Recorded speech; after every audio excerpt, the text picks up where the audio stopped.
Year one for new Fire Chief Robert Logan is in the books, and it's been a year of progress, heartache, and motivation. We went to the Lincoln Park neighborhood where he grew up to talk about how his roots help guide how he leads.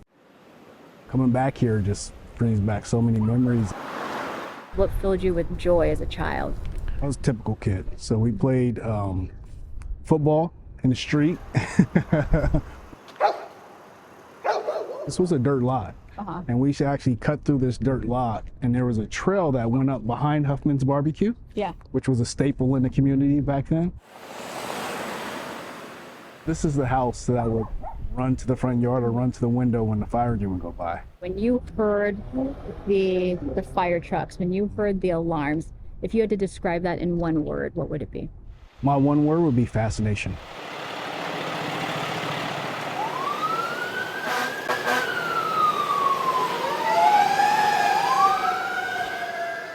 I was simply just fascinated by the size of the fire engine, the color of the fire engine, just the way the people looked as they were responding to a call. Robert Logan turned that fascination into a decades-long career. We made our way from his childhood home to Fire Station 12 a block over. Look back at your past year, what would you say are your three biggest accomplishments?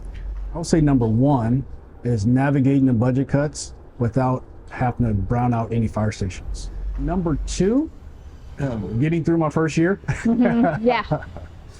I'm sure that in itself is an accomplishment. That in itself is an accomplishment because this is a huge job. And I would say the third, reintroducing our fire department to the public. And I think I've done a pretty good job of doing that. I asked the chief about brownouts when fire stations are taken out of service and temporarily closed. We saw it during budget cuts in 2010 and also during the pandemic with staffing shortages due to COVID. You mentioned brownouts. With the current budget crisis, is there going to be any danger of that happening in the next year? That's a tough one to answer because the financial future is unknown. But at this point, there's been assurance from the mayor that he has no intention of browning out and that he supports public safety, and he said that publicly. So I would say at this point, no. Heavy fire showing on all sides. We know how busy fire crews can get. Earlier this year, local firefighters worked around the clock helping with the devastating fires in LA and numerous fires here at home. So we're constantly looking for ways to evolve and make sure that we are able to respond swiftly. We've added 2 brush rigs, 2 brush apparatus like the one you see behind me. And these are very unique because they can get deep in those canyons and off-road areas. It has been a very busy year for you. Within the first month, you dealt with something that no fire chief wants to deal with. 3 of their task force members have been injured in a car crash on their way to North Carolina. This is the first time task force members have been involved in a serious accident. How did you handle that? That one was near and dear to my heart because they weren't only 3 people I work with, there were 3 friends of mine that I've been stationed with throughout my career. And I knew those folks before they were married, before they had kids. And it's been a year of rehabilitation for them. They're all making pretty good progress in their recovery, but they have a ways to go. I know the initial report said that someone may have fallen asleep at the wheel. Following that, were there any changes in the department? They did have an accident, but there's no evidence or proof that anyone fell asleep.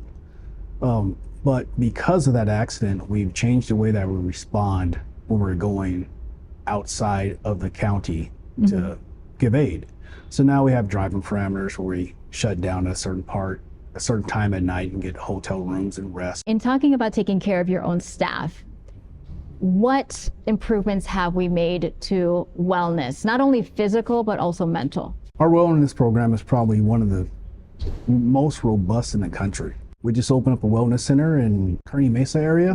We have a whole robust team that is purely dedicated to physical wellness and mental wellness of our people. A lot of mental toughness and guidance, bringing Chief Logan to where he is now. My life was quite colorful growing up. I had some severe challenges from not having parents, specifically not having a father. What kept you on this other path that has now led you to being the top guy in the department? My grandmother.